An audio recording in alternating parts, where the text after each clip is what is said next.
Well, good afternoon. Actually, it's morning still. I think I'm a little groggy today. Well, welcome. Today's Site Builder Saturday is going to be about your web pages and what key web pages you need to have when you're building your website.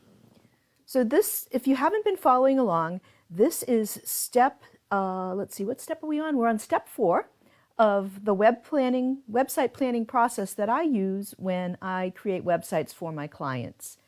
I found it important to create this process because I really think that it's so important when you're sitting down to design your website, or not design your website, but to actually create it, that you are distraction free.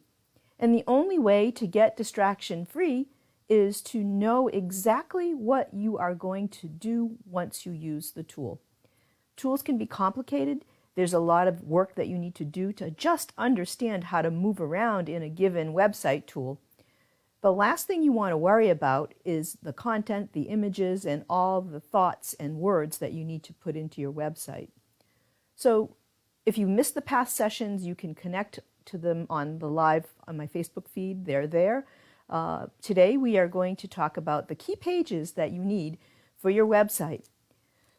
So this is, as I said, the process that I use with my company, and we will be today talking about the most important pages.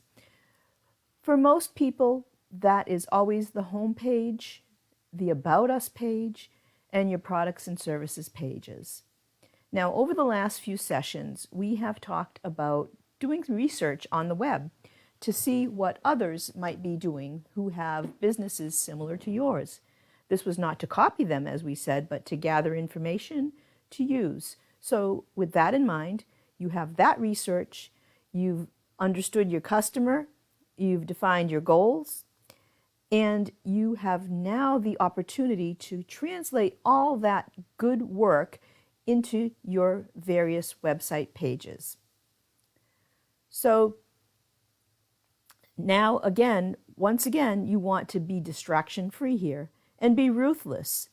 It's not necessary for you to have every single page that you may want to have ever on your website when you go live on day one. It's important to have the key pages. And the key pages, as I noted earlier, are your home page, your About Us page, and your product or services pages. You want to be sure that those pages are honed in and very critically defined, and the content is all well outlined before you sit down to do your website.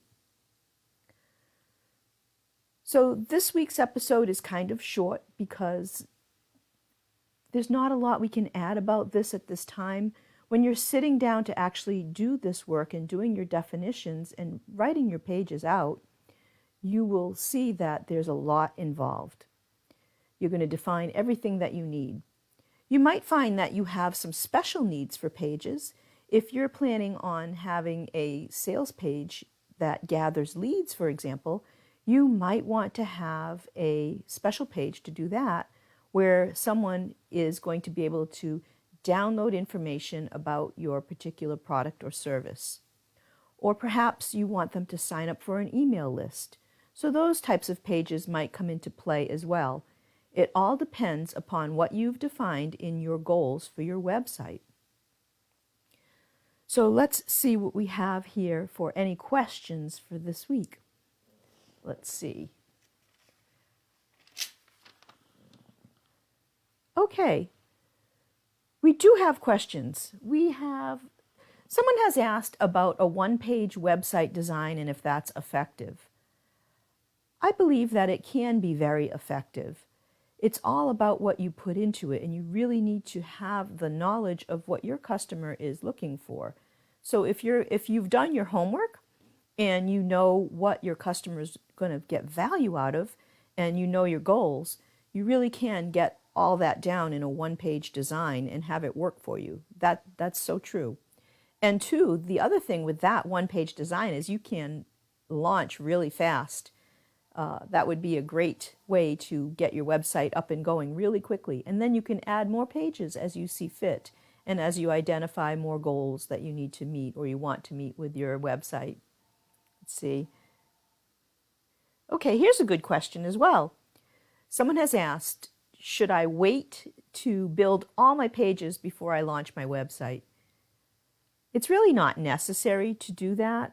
Again, I would focus on just those key pages, those important pages that give you lots of information about your client and let you showcase your message. I'm not sure if the feed is frozen. It looks like it might be frozen on my end, but I'm going to continue. So that's all the questions that we have for today. Next week, we will be talking about your website layout. We will be looking at examples of website layouts for you to take a look at. So please stay tuned or please tune in, watch for the notices for next week's Site Builder Saturday. You can find more information on all the how-to articles for building your own website at thebizpalcompany.com/blog. If you find these videos useful or you find any information useful, please like and share. It's always great to have some folks in the audience get some value and share it with others who might want to be interested in doing this. So again, we will be focusing next week on your website layout, and you can catch all the past episodes here on my Facebook page as well. So that's all for now. Thanks for watching. Bye-bye.